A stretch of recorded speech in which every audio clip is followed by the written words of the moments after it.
Hello, this is AP Med. My name is Andrew Poveda, and today I'm interviewing Abdiel Cabral. He's a fourth-year medical student at Upstate Medical University, and right now he's actually currently in his research year. Do you want to introduce yourself a little bit? Yeah, so my name is Abdiel Cabral. As Andrew stated, I am in my research year at SUNY Upstate Medical University. And currently this was a research year that came upon me a little bit last minute.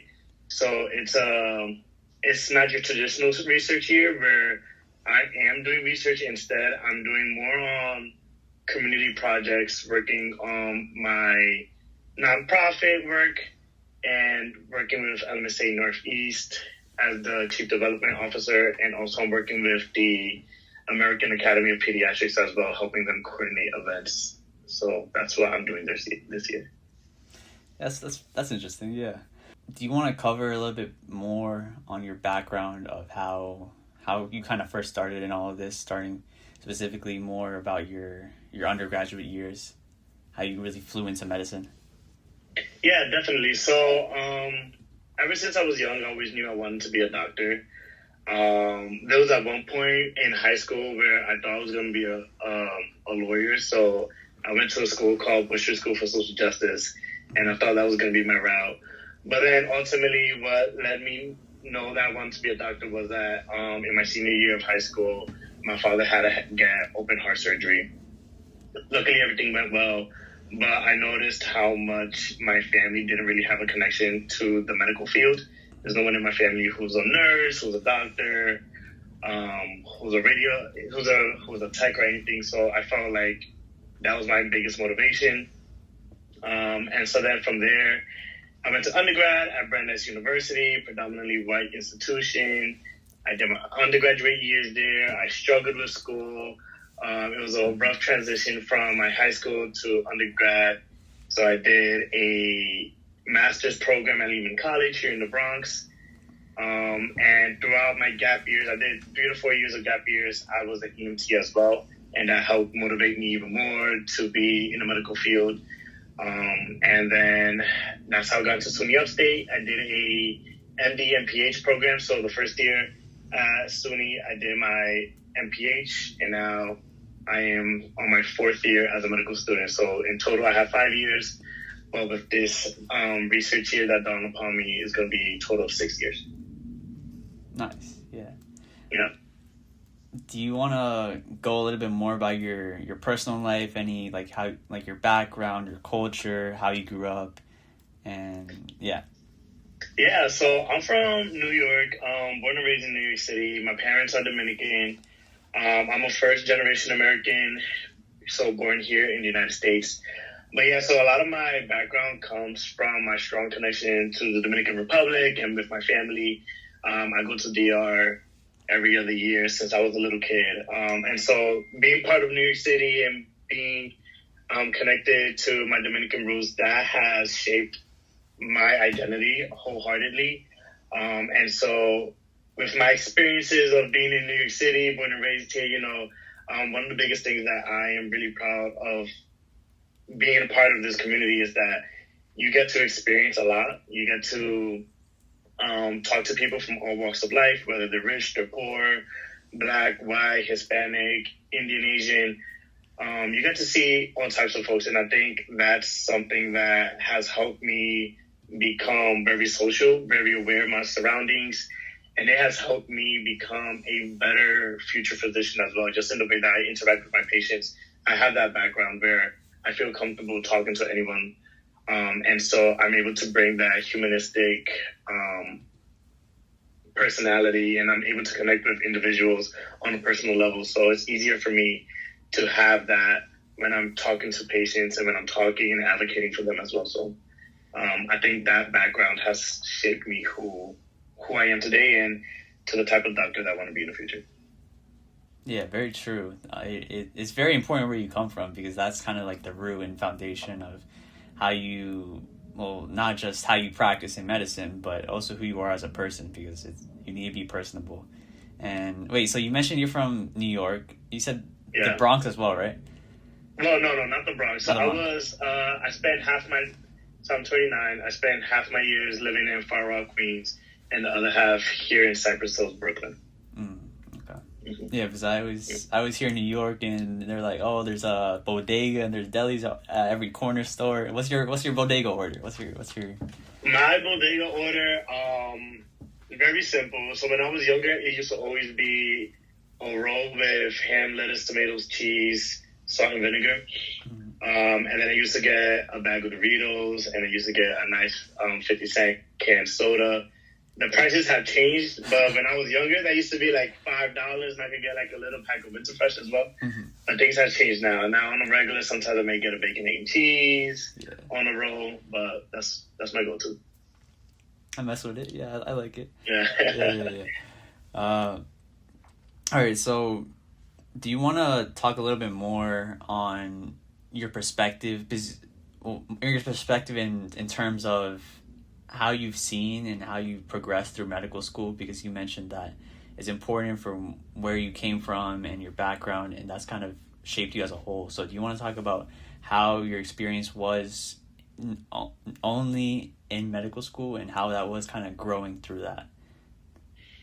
Okay, so essentially just like how my personal experiences has influenced me like in medical school? Yeah, basically. Yeah, so definitely I think for me, it honestly all started off with my education as a child. So in elementary school, I lived in the projects of New York City, so in a pretty bad neighborhood. And so I was around a lot of gang violence and a lot of gang violence, and it wasn't the most resourced community, so education wasn't the best in elementary school. I was unfortunate enough to go to a middle school that was more in the suburban area of Rockaway, and it was a predominantly white middle school, and there I had a lot of resources. It was a really good middle school, actually. Like, they used to call it the Ivy Leagues of the middle school here in New York City. And then from there, I went to Busher School for Social Justice, which was another high school that was lacking in funds. A lot of their main issue was trying to get them out the gangs and to get them out of drugs. So I had a lot of experiences where I had good education and then experiences where I had bad education. And so I've always, after high school, I always knew that I wanted to focus on education and like education equality. Yep. And so that has shaped my experience a lot, because then I went to Brandeis, which was a predominantly white institution, specifically predominantly Jewish institution as well. And it's a really good school for STEM majors. But in that experience, I firsthand saw how much privilege affects education and how my peers had access to education growing up, and how some of my other peers, including myself, didn't have that access to education in high school. So my peers and I, we had a rough transition just trying to assimilate into that environment where we were surrounded by people who had a better upbringing. And so that ultimately, full circle moment, affected, or at least had an impact on how I viewed myself in medical school.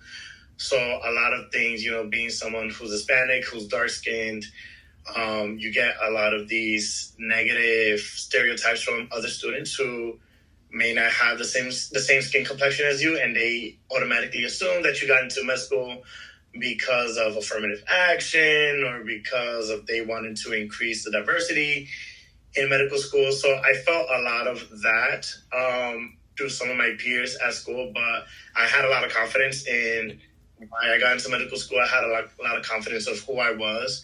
Luckily, in undergraduate school, I was able to overcome the imposter syndrome.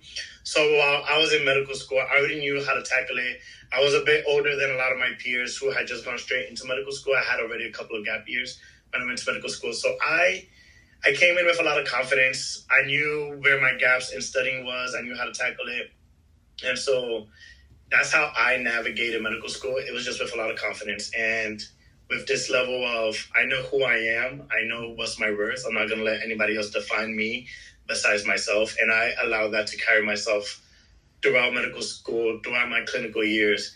And that's something that I take pride in, just that I was able to stand for myself, be confident. And that's something that a lot of people with our background who are Black and brown, they go into these spaces feeling isolated, feeling the imposter syndrome. And so sometimes it can be hard for people to adjust and to gain a good footing on who they are when they get into med school. So you, I hope question. yeah. That did answer my question. Yeah. So you said it's really important to be confident in oneself, so you could kind of just push through these times. But in terms of other people that have found it difficult in certain communities, like you said, you went to a predominantly white institution in middle school, and then you went to a Jewish white institution in Massachusetts in Brandeis University, right? How have you so you said you didn't find it difficult, but in terms of other people that have found it difficult to find communities and find their own people at other places that they don't feel welcomed in, what advice would you give to those people? Yeah, so the advice that I would first give, well, you first gotta know who you are in terms of your personality. Are you an extrovert or are you an introvert? Luckily for me, I like talking to people, so I was never afraid to go out and have conversations and, build my community. But at least for me, myself, I immediately gravitated towards my fellow Latinos and my fellow Black communities and other minority communities at med school, because I already knew, we have some similarities that we can initially already start the conversation with. And so that's just one way that I started to gravitate to my people and how I find my people. But there's also other places where you can build things has changed due to the political climate that we're in now. But most institutions do have a diversity office for inclusion and for equity and inclusion. And so usually they have spaces where other folks can come, they can meet, they can have that safe space to interact with one another, to enjoy things that makes you feel at home. So that's one thing. Another thing I always recommend people to do is to join different affinity groups. So join groups like SNMA or LMSA, they're geared to hold space that's meant to uplift other minorities. And they're meant to have that family away from home. So I highly recommend people to join those spaces, join the Christian Mingle Club, the Catholic Club, the Arts Club, whatever it is that you gravitate towards, put yourself out there and have that space where you can meet people. And I think the biggest thing as well, separate from finding spaces, at the end of the day, it's all about having self-confidence. Yeah. And one thing that I do want people to recognize is that getting into med school is a privilege in itself, right? Getting into an undergraduate program and undergraduate school is a privilege in itself. So you should already feel confident that, wow, I made it, and don't let anybody take that away from you. And even if you may struggle a little bit with academics, even if you may struggle a little bit, meeting with other people, just recognize that you're not the only one going through that. Millions of people have gone through those, well, not millions, but a lot of people have gone through those same struggles as you. So never feel like it's just a you thing and that you're inferior and that you are lacking. Just recognize that this is part of your process. But at the end, they know what it can ever take away what you already accomplished. And that's you getting into med school. So have that confidence and let that take you forward when you're interacting with other people around you. Exactly. Yeah, confidence is really important, and I could tell that you're a people person. You're really personable. Could you give some light on how you get better at small talk and networking, meeting a bunch of new people, as the LMSA CEO? Yeah. How have you navigated through that? I guess for me, on a school level, the best way to just make friends is honestly just being yourself. And being open to try different things. Just be honest with who you are.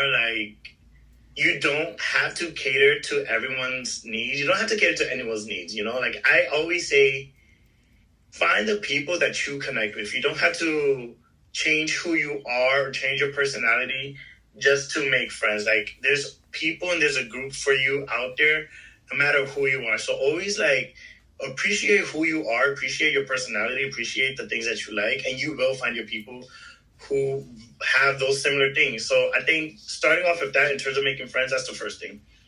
It's always good to, to have a smile. People have told me, like, I'm from New York City, so people have always told me that I have this bad attitude, like like a mean face and whatnot. But my way around that is that I approach people. I say, "Hey, hello, how you doing? How's it going?" I'm not a hugger, so don't ever feel like you need to hug somebody. But I'm definitely the one, like, I'm not afraid to give you a dap, to give you a high five, just to build that interaction, just to make other people recognize that, you're willing to have some type of connection with that person. So that's one thing I would recommend. And then in terms of networking, like networking with other physicians or networking with different faculty, I'm gonna be honest, I struggle with authority figure, in the sense that I'm not good with getting really personal with someone who's an authority figure. So that's something that I actually still struggle with, just getting really close to another physician or to another mentor.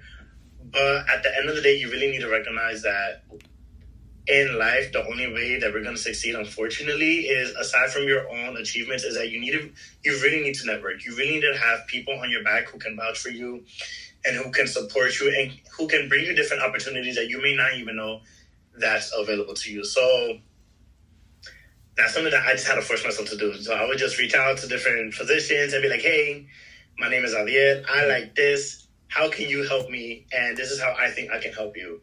And just, with simple conversations, I think you'll just get better at it. But it's definitely something that you got to practice every day. It's something I don't feel like I'm an expert in it. It's something that I feel like I wish I can be better at. Yep. But you just try your best and meet people halfway, Yeah, true. Wait, so Abdiel, I interviewed before this, my last episode. I don't know if you've seen it, but I interviewed another person, a medical student, a second year at SUNY Upstate Medical University. So I'm gonna ask you a question I should have asked her. Why did you choose SUNY Upstate Medical University? Why did you choose that medical school specifically out of the countless options? Because now you're upstate New York. That's got to be super different compared to New York City. Yeah. Right. Well, for full transparency, in all honesty, I chose SUNY Upstate because it was the best deal that I had at the time. Mm-hmm. So unfortunately, even though everyone told me not to do so, but I definitely submitted all my applications last second, like at the deadline. That's something you do not want to do when it comes to medical school. You're supposed to do it as soon as possible because of rolling-based admissions. But the later you wait, the less of a chance you get. So SUNY Upstate was honestly, I had some other couple of schools, but SUNY Upstate was the only school that I was like, it seems like this is the best bet that I can do. So that's how I ended up at SUNY Upstate. But also it was recommended to me by another friend who also, we graduated from Brandeis together, but she went straight into SUNY Upstate. I obviously took some gap years. And she was like, "Yeah, come, there's a lot of opportunities for research here. There's a good community here. It's not too far from home. It's only 4 hours away from Brooklyn." So she was like, I recommend it. It's definitely upstate New York, so we get a lot of snow up there. Yeah. I call it the tundra. But in terms of opportunities and in terms of the availability to do research, it's pretty connected. So that's where I ended up staying at. Okay, yeah. So if you didn't choose medicine, what career would you have chosen instead? Because you mentioned in middle school you were part of a social justice oriented middle school, right? How was it early on in your life where you decided where you wanted to choose medicine, or did you at one point did you want to choose something else in terms of a career? Yeah, I think so. Not a lot of people know this, but a lot of the New York City schools, they're themed on different things. So there's some schools are for aviation, some schools are themed towards social justice or medicine and stuff like that. Mm-hmm. And so I chose social justice because I wanted to be a lawyer, because I like to talk, I like to argue, and I thought that it was something that I could, be really good at.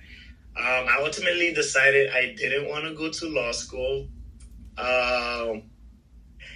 for a couple of different reasons. I think a funny reason is that there was an episode of Family Guy. This is very funny. Okay. But there was an episode of Family Guy, and it was depicting that all of the lawyers, that anyone who's a lawyer, they went to hell. And I remember having a conversation with my uncle as well that, a lot of, if you really want to be a good lawyer, you kind of got to sell your soul, because sometimes you got to defend people that maybe aren't the best type of people, or sometimes you got to defend businesses that aren't the best. And that got stuck in my head, and I was like, I don't want to go through that. I don't want to be stuck doing that. So that definitely pushed me away from law school. And then, so ultimately I just decided on medicine. I always liked medicine. I liked science. I did really well in the sciences in high school and in middle school. So I just thought that was a good fit for me.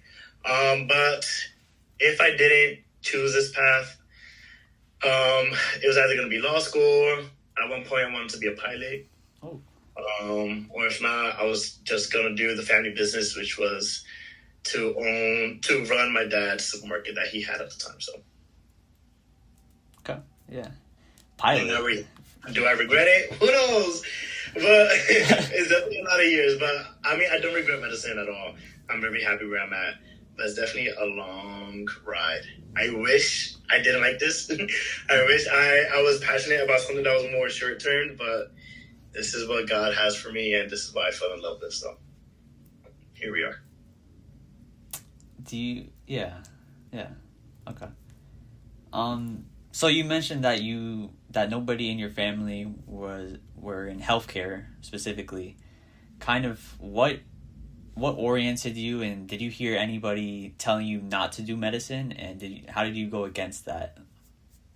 Yeah, no. So luckily, my family is very supportive. My immediate family, my extended family, they were all very supportive of me going into medicine. Mm-hmm. In terms of my family, no one ever doubted me. People told me that I should be a lawyer instead, but no one never doubted me that I could do it. So in terms of my family, they really supported me with that. Mm-hmm. I've had faculty members from different schools say that, when I was at Brandeis, I've had faculty members tell me, when I was having my rough transition as a freshman, with classes, they told me, you might want to reconsider and you might want to do something else. And here I am proving them wrong. And so, that's the biggest thing. Anyone who's a pre-med or anyone who's in medical school, that's something that they really have to figure out. Don't let no one just take you away from your dreams. At the end of the day, you know yourself better. At the end of the day, there are obviously obstacles that different people have to face when it comes to this path, whether if it's things that they got to face at school, family issues, financial issues.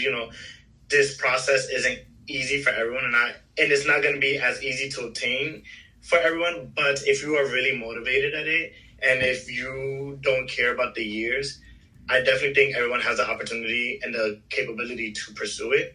You just have to be ready to, go through the hurdles of it, go through the hurdles of life, go through the hurdles of academics, and just make sure this is something that you want, that you're able to commit all the time and effort that you need in order to commit to it. So that was my motivation. But yeah, like you mentioned, there's no one in my family who's in the healthcare field. And so that's why I want to do this, which is why I actually want to choose emergency medicine as my specialty of interest. I want to do specifically emergency medicine and then do a fellowship in pediatrics. Emergency medicine, because I feel like emergency medicine, for me, is the best opportunity where I'm able to constantly practice enough medicine where I may not be an expert in a specific specialty, but I at least have a good idea of what I'm doing, and I can at least offer that community support and that advice to my family on any medical questions that they have. I feel like with that specialty, I can really support them with those things.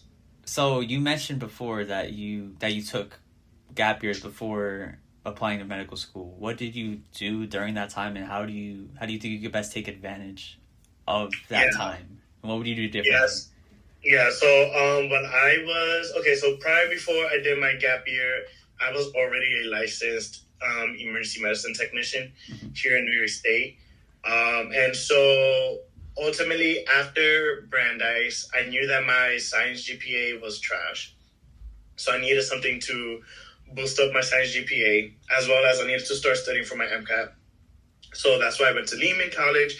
I did a 1-year master's program in biology, got my grade booster there, graduated with a 4.0. And then I graduated May of 2019. And then from 2019 to 2020, I started to start studying for my MCAT. And throughout this whole time, since I graduated Brandeis at 2018, I was working full-time as a EMT as well. And then COVID hit in 2020. And so I had taken my MCAT by that time, but COVID was hitting. So I wasn't working a lot of EMT jobs per se on the ambulance. Instead, I started working for SUNY Productions as a COVID test taker. I was making a good lot of money with that. And then I got into med school in 2021 under the MD and PH program. So in 2021, I was a full-time student under MPH, but at the same time, I was also working for the Brooklyn Prospects Charter School as a COVID coordinator, as a full-time employee there.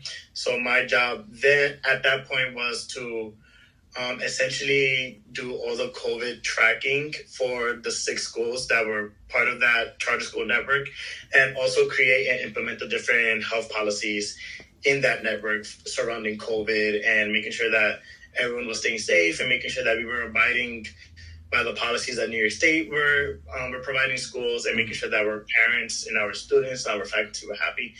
So I did all that throughout those gap-ish years. And I think in order for you to tailor your gap years, if you're planning on doing gap years for medical school, it really depends on what you think you're lacking in. So if you feel like your GPA isn't the best, you might want to do a program that helps you boost up your GPA. You might want to spend your time focusing on the MCATs as well, because the MCAT, it is very important. Even though, you want to be a holistic student, at the end of the day, your MCAT score does matter. Research, you can go the research route. I did not do research. I hate research. So instead, I went the clinical route. But what was the last thing that you heard? You said, I don't like research, no research. So I don't like research. I didn't do it. So instead, I devoted my time to do clinical work. And medical schools, they love people who go the EMT route. Obviously, you can be a medical scribe. You can be an MA as well. But there's no hands-on experience, like a EMT hands-on experience, where you're able to actually take care of your patients. You are the one taking the lead on deciding how you're going to treat that patient on time, first-hand experience. So it's actually great clinical experience that you can gain from it. And depending on which agency you work from it, you can actually have the flexibility where, so I was working for a private agency, RCA, and at the time, during that time, I was working full-time hours, but I was under their per diem contract, where the only thing that was required for me to maintain the job was to work 1 shift a month. So whenever I was studying for my MCAT, and having my finals during my master's program, I would take my time off from work, I would study, and then whenever I needed to make a little bit of extra money, or whenever I wanted to go back to work after I finished my exams, I would easily go back and pick up shifts. So I think it was a perfect opportunity to have a good work-life balance and prioritize schools as well. Yeah, that sounds really convenient. 1 shift a month, really? Yeah, literally. So that was perfect. It was just 1 shift a month, and I was still as an employee for them. And working per diem, you could pick up as much as you want. So it was perfect for me. Oh, yeah. Okay. Do you want to talk about your LMSA experience, how you got involved, what made you interested in it, and your role as of currently? Yeah, definitely. So we talked a little bit how it's important to find your community and such forth. And then for me, I talked a little bit about having that experience of going through different school systems and recognizing that a lot of people don't have access to different resources, me included. So my biggest thing when I joined LMSA was that I wanted to, one, find my community, be around my community, and I also wanted to make sure that I was uplifting my community and making sure that I was creating opportunities for us to connect and for us to be exposed to different resources to make us good medical students and hopefully good physicians. So I started as a LMSA co-president at SUNY Upstate during my second year as medical school. And then during my third year of medical school, I transitioned to become the Chief Development Officer for the Northeast region. And I've held that position for 2 years. So this is my second position as the Chief Development Officer for LMSA Northeast. And within that position, it has evolved. So essentially, my initial main roles was to be a liaison between the different chapters that we have in the Northeast and the Northeast Regional Board. So I held transition meetings with our chapters. I was the person where if there was an issue or any questions between the chapter leaders, they would come to me for questions and I would try to help them out. And then I also oversaw the expansion of LMSA. So making sure that we were expanding our chapter count, both in the medical realm and in our undergraduate institutions as well. And then through time, I decided that it was best that as a Chief Development Officer, one thing that we should really focus on is developing the leadership skills of our medical students and providing them opportunities to enhance their leadership skills and to create that connection and that family within themselves at their schools and between different chapters as well. So that's something that we started doing this year as well, where we've had different opportunities to teach different skill sets to our leaders to make sure that they're better leaders at their school, in their communities, and providing them the opportunity to have these inter-regional events where they could collaborate on events with different chapters within the Northeast. Are you overseeing the Northeast Conference in, what is it, February? I believe. In March. It's in Buffalo. So we have our own conference committee. So we have 3 conference co-chairs. They're amazing. And they're really excited about this conference. It's going to be March 6th through the 8th in Buffalo. I really advise anyone who is able to attend to really go. It's a wonderful experience, not only to network and to meet different physicians from different programs in the Northeast and a little bit across the nation as well. But it's also an opportunity to be around your family, to be around the LMSA family, to be around people who look like you, who have similar backgrounds, who have similar struggles as you, and just being in community, in family. It's a wonderful event. And it's just a great way to step away from the chaos of medicine, or the chaos of undergraduate programming, and just being able to feel that support. It's something that I truly enjoy, and I've always appreciate those moments. Yeah, and maybe you could offer me a free ticket. I don't know. I'm joking. We can make it work. Maybe if you want to go and do a podcast series with some of our, LMSA family out there, we can make something work. Yeah, that's true. Yeah. Yeah. Do you have a favorite quote or a favorite book, a favorite line from a book? Go. Anything. I don't have a favorite quote. Well, I don't have any quote from a book or a line. Actually, I used to have one, but the favorite thing that I tell everyone is trust the process. I literally just say that, trust the process. Whenever I'm doubting myself, whenever other people are doubting them, or whether they're afraid of something, I say trust the process. And then usually I continue on with trust the process, keep the faith in God. Yep. But obviously, not everyone, not everyone is as faithful. Not everyone believes the same type of God. Mm-hmm. So normally I just chop it off and just say, trust the process. And everyone has their own process. It might not be the same process as someone else. It might not be as easy, but your process is your process. And as long as you keep the faith, it will work itself out. This is AP Med.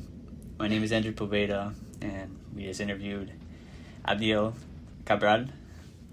And a theme I would give for him is stick to your roots, stay grounded, and most importantly, don't forget who you are. Self-efficacy is important.